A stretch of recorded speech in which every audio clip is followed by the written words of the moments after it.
Hello dear students, myself Puspa Jakhar. I will teach you Indian history. So student, first of all we need to know about some basic information about history subject. So students, first take classification of history on the basis of chronological period. So student, on the basis of chronological period we divided history into three major parts. So what is the three major part? Part first ancient history मतलब प्राचीन काल का इतिहास। Part second medieval history मध्यकालीन इतिहास। Part third modern history आधुनिक इतिहास। So first we now some basic thing about ancient history. अब हम थोड़ा सा प्राचीन इतिहास के बारे में जानेंगे, बेसिक चीज़ें। सो अब हम अपने चैप्टर पे आते हैं। फर्स्ट चैप्टर का नाम है ब्रिक्स बीड्स एंड बोन्स, ईंटें, मनके और अस्थियां। द हड़प्पन सिविलाइजेशन, हड़प्पा सभ्यता या हम इसे सिंधु घाटी की सभ्यता भी कह सकते हैं। तो फर्स्ट ऑफ ऑल बच्चों, आउटलाइन ऑफ चैप्टर, हम चैप्टर की आउटलाइन को समझते हैं। First of all number 1 beginning, मतलब इसका आरंभ, इसकी शुरुआत कैसे हुई, कहाँ से हुई, कब हुई, इसके बारे में अपन डिटेल से पढ़ेंगे। और सेकंड अपना पॉइंट है एग्रीकल्चर टेक्निक, इनकी क्या थी, ये क्या क्या टेक्निक यूज़ करते थे, कौन कौन सी फसलें उगाई जाती थी, किन का यूज़ किया जाता था, एग्रीकल्चर के लिए कौन कौन से टूल्स का यूज़ करते थे, इसके बारे में अपन पढ़ेंगे।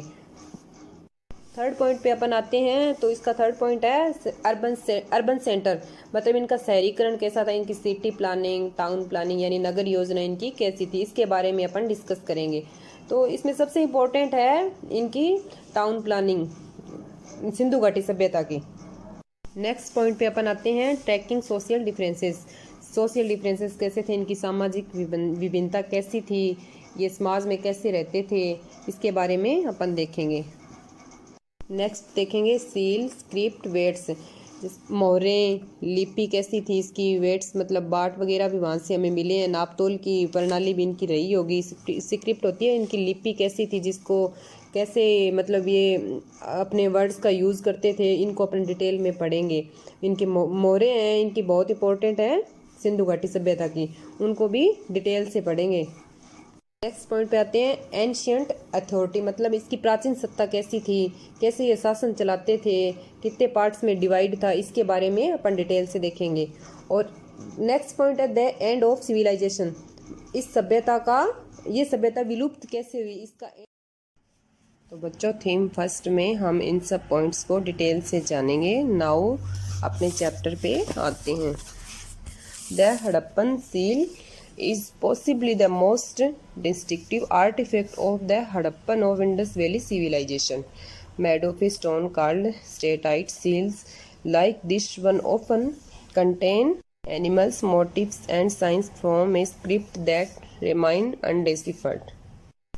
Yet we know a great deal about the lives of the people who lived in the region, from what they left behind their houses, pots, ornaments, tools and seals. In other words, from archaeological evidence, let us see what we know about the Harappan civilization and how we know about it. तो आपको BRICS, beads and bones जैसे नाम से ही पता लग रहा है कि जो हिस्टोरियन को हड़प्पन सिविलाइजेशन को लेकर मेन प्रॉब्लम ये आई थी कि हिस्ट्री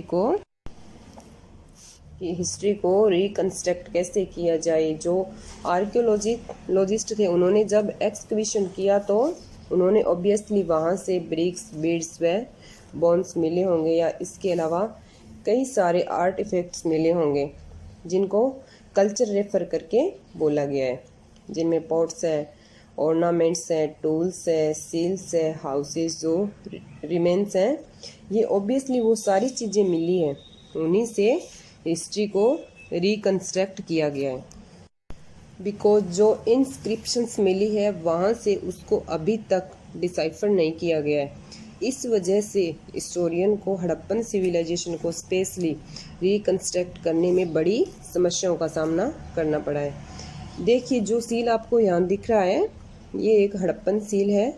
इसमें इस टाइप की सील होती थी जिसमें क्या होता था कि मेनली एनिमल्स मोटिव्स का यूज़ किया जाता था। एनिमल मोटिव्स होते हैं जिसमें जानवर, कोई पर्टिकुलर अलग अलग जानवर होते थे जो उन जानवरों को मीन्स डेपिसेट किया जाता था। और इसी तरह ऊपर या एनिमल्स होते थे जो उन एनिमल्स को मतलब डेपिसेट किया जाता था। और इसी तरह ऊपर की तरफ आप देख रहे हो कुछ सिंबल्स और जैसे कि कुछ लैंग्वेज में लिखा गया है। ये जो लैंग्वेज है इसको अभी तक डिसाइफर नहीं किया गया है।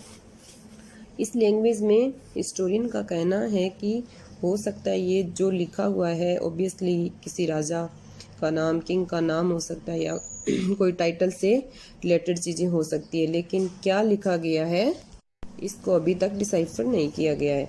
ये अभी तक अनडिसाइफर्ड है। हिस्टोरियन को मेनली अलग अलग आर्टिफैक्ट्स मिले हैं, अलग अलग आर्टिफैक्ट मिले या जो चीज़ें मिली वहाँ से क्या हाउसेस, पोर्ट्स, ऑर्नामेंट्स, टूल्स और सील्स मिले हैं जिसको हम आर्कियोलॉजिकल एविडेंस रेफर करके बोलते हैं। इन्हीं आर्कियोलॉजिकल एविडेंस से ही हिस्ट्री को रिकंस्ट्रक्ट किया जाता है। और बच्चों ये हड़प्पन सिविलाइजेशन के बारे में जैसा कि पहले मैंने बताया है कि उस ड्यूरेशन में क्या हुआ, उसकी जो मतलब स्क्रिप्ट यानी लिपि है, जैसे कि हम हिंदी लिखते हैं, हमारी लिपि क्या है, हिंदी की देवनागरी लिपि में लिखते हैं। जैसे कि लिपि को अगर डिसाइफर कर लिया जाए तो पूरी लैंग्वेज है ना वो समझ आ जाती है क्या लिखा हुआ है, इसका क्या मीन्स है। पर जो इंडस वैली सिविलाइजेशन की स्क्रिप्ट है इसको अभी तक हड़प्पन सिविलाइजेशन में जो लिपि है या जो लैंग्वेज है उसको डिसाइफर नहीं किया गया है। इसी वजह से हिस्ट्री को रिकंस्ट्रक्ट करने में बहुत प्रॉब्लम आती है। अब अपन नेक्स्ट पॉइंट पे आते हैं, terms, places and times. Terms, इनके लिए कौन कौन से टर्म्स यूज़ किए गए थे, कौन कौन से परिभाषिक शब्द यूज़ किए गए थे इंडस वैली सिविलाइजेशन के लिए, कौन कौन से प्लेसेस मिले हैं, कौन कौन से स्थानों से हमें इसके अवशेष मिले हैं, कौन इनका टाइम पीरियड क्या रहा होगा। The Indus Valley civilization is also called the Harappan culture. Archaeologists use the term culture for a group of objects distinctive in style that are usually found together within a specific geographical area and period of time. In the case of the Harappan culture, these distinctive objects include seals, beads, weights, stone blades, and even baked bricks. These objects were found from areas as far apart of Afghanistan, Jammu, Balochistan Pakistan का area है and Gujarat. इन सब को अपन map में describe करेंगे। Named after Harappa, the first site where the unique culture was discovered, the civilization is dated between 2600 and 1900 BCE. There were earlier and later cultures, often called early Harappan and late Harappan, in the same area. The Harappan civilization is sometimes called the mature Harappan culture to distinguish it from these cultures. अब यहाँ पे एक term है culture, जिसको refer करके बोला जाता है उस ड्यूरेशन में मिले जो आर्टिफैक्ट हैं उन्हीं को। आर्टिफैक्ट में क्या ये सील्स, बीड्स थे।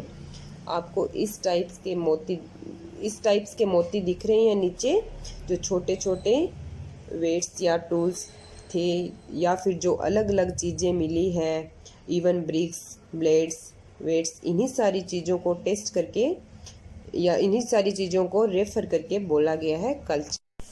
Now from here the question also become, आपकी क्वेश्चन भी बन सकता है 1 या 2 नंबर में कि कल्चर किसको बोला गया है। कल्चर जो है, कल्चर का मतलब है जो अलग अलग आपके आर्टिफैक्ट उस ड्यूरेशन में मिले हैं या उन सब को एक साथ रेफर करके बोला गया है कि ये कल्चर ठीक है।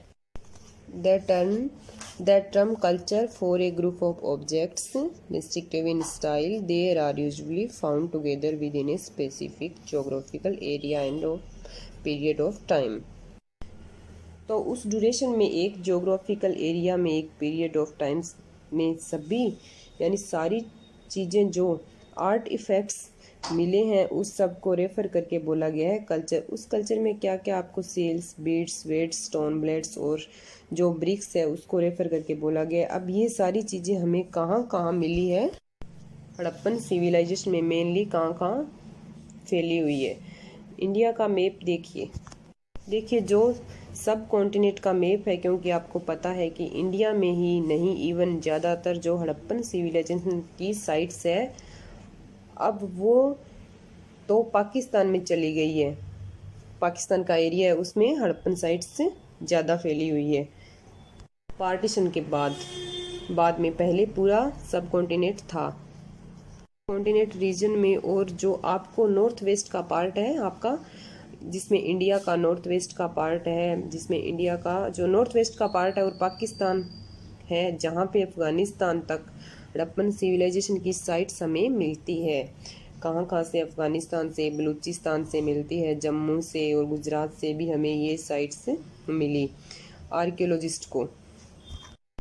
पर ये जो हड़प्पन लिपि है मेनली इसका नाम इंडस वैली सिविलाइजेशन है, लेकिन जो हड़प्पा है वो इंडस वैली सिविलाइजेशन की एक बहुत बड़ी साइट थी और जो सबसे पहले मिलने वाली साइट्स है। सबसे पहले ही इसकी खोज की गई थी एक्सकविशंस में, तो इसलिए इसको हड़प्पन सिविलाइजेशन बोलते हैं। वैसे इसका नाम क्या है? Indus valley civilization. लेकिन जो हड़प्पा साइट्स थी जो सबसे पहले मिली थी, तो ऑब्वियसली इसका नाम रेफर करके बोल दिया गया हड़प्पन सिविलाइजेशन। और ये जो सिविलाइजेशन है, ये सिविलाइजेशन आज से 5000 साल पुरानी सिविलाइजेशन है। अब हम इसमें आगे ये पढ़ेंगे कि कैसे आर्कियोलॉजिस्ट को पहले प्रॉब्लम आई, इवन कनिंगम कन्फ्यूजन्स जैसे हम देखेंगे कि इसके अलावा कई सारी चीज़ें भी देखेंगे कि आर्कियोलॉजिस्ट ने तो सबसे पहले एक्सकविशंस की थी। तो ये सोचा था कि इंडिया का जो सिविलाइजेशन है वो कितनी पुरानी होगी, ज़्यादा से ज़्यादा 2000 साल पुरानी या 2500 साल पुरानी, लेकिन इससे ज़्यादा नहीं हो सकती। लेकिन उनको बाद में जाके ये पता लगा कि यहाँ एक ऐसी सिविलाइजेशन रही है जो कि मेसोपोटामिया सभ्यता के कंटेम्परेरी थी, जो कि सबसे प्राचीन सभ्यताओं में काउंट की जाती है। मेसोपोटामिया की सभ्यता इंडस वैली सिविलाइजेशन जो है वो आज से लगभग 5000 साल पुरानी सभ्यताओं में गिनी जाती है। तो आप देखिए यहाँ पे C2600 एंड 1900 BCE के बीच में ये सभ्यताएं हुई थी। नेक्स्ट आप मैप को देखिए, map number 1, some important mature Harappan site. इस मैप को आप अपने माइंड में सेट कर लीजिए। इस मैप में मेनली बड़ी बड़ी साइट्स के बारे में बताया गया है कि जो हड़प्पन वैली सिविलाइजेशन की जो साइट्स हैं, जो टाउन्स थे, इसमें आप यहाँ पर देख रहे हैं कि मोहनजोदाड़ो जो कि आज के पाकिस्तान में है और वहाँ पाकिस्तान में है। इधर आप देख रहे हैं सुतकोगेडोर जो कि बलूचिस्तान पाकिस्तान का ही पार्ट है, उसमें उस विजन में आता है। बालाकोट इधर, चनहूतड़ो, कोट दीजी, गनेरीवाल, कालीबंगा जो राजस्थान के हनुमानगढ़ डिस्ट्रिक्ट में आता है, एंड जो बनवाली है वो हरियाणा में आता है। इधर आप देख रहे हैं राखीगढ़ी, हड़प्पा। इधर साइड आप देख रहे हैं मांडा जो जम्मू के एरिया में आता है, रंगपुर, नागेश्वर, धोलावीरा जो कि गुजरात में है। तो ये इस हिसाब से अलग अलग साइट्स हैं। इस मैप को आप अपने माइंड में फिक्स कर लीजिए। You must to read this and try to make this map as a self practice. तो बच्चों आपको मैप को भी बहुत ध्यान से पढ़ना पड़ेगा, बिकॉज मैप के आपके टॉप 2 क्वेश्चंस आते हैं 10 मार्क्स के। तो जितने भी मैप दिए हुए हैं आपके चैप्टर में, आपकी बुक्स में, उनको अपने को ध्यान से पढ़ना होगा। अब आप इधर देखिए साइड में कुछ पॉइंट्स दिए हुए हैं। अगर आप हिस्ट्री पढ़ते हो तो BCE CE ये बार बार आते हैं। मेनली इनका मतलब क्या होता है ये अपने को पता होना चाहिए। BCE का मतलब है बिफोर कॉमन एरा और CE का मतलब है कॉमन एरा। और आपने ऐसा ही एक और चीज़ भी देखी होगी AD और इसके अलावा BC। तो आपको इसका मीन्स क्या होता है ये भी आपको पता होना चाहिए। BC का मतलब है बिफोर क्राइस्ट और AD का मतलब है एनो डोमिनी। एनो डोमिनी का मतलब है in the time of Lord, जो कि मेनली क्रिश्चियनिटी को रेफर करके बोला जाता है। इसलिए उस एक फॉर्मेशन से बचने के लिए हिस्टोरियंस ने CE और BCE मतलब यहाँ पे ये वो सेम ही है। कॉमन एरा का मतलब है जैसे क्राइस्ट का बर्थ हुआ तो उसके बाद का ये जो ऐसा है कि कॉमन एरा में रेफर करके बोला गया है, और जो क्राइस्ट के पहले का है उसको BCE बोला गया है बिफोर कॉमन एरा, जो क्राइस्ट के बर्थ से पहले आता है टाइम पीरियड। और वहाँ क्या होता है जैसे AD लिखते हैं उसका मतलब है क्या होता है, जैसे AD लिखते हैं तो उसका मतलब है Anno Domini. This is Spanish word refer to Latin language. जो क्राइस्ट थे उसका जन्म हो गया या उसके बाद में जो टाइम है AD रेफर करके बोलते हैं। और जो उससे पहले BCE लिखा जाता था वो क्या है बिफोर क्राइस्ट, क्रिश्चियनिटी से बचने के लिए जो टर्म यूज़ में ली गई है।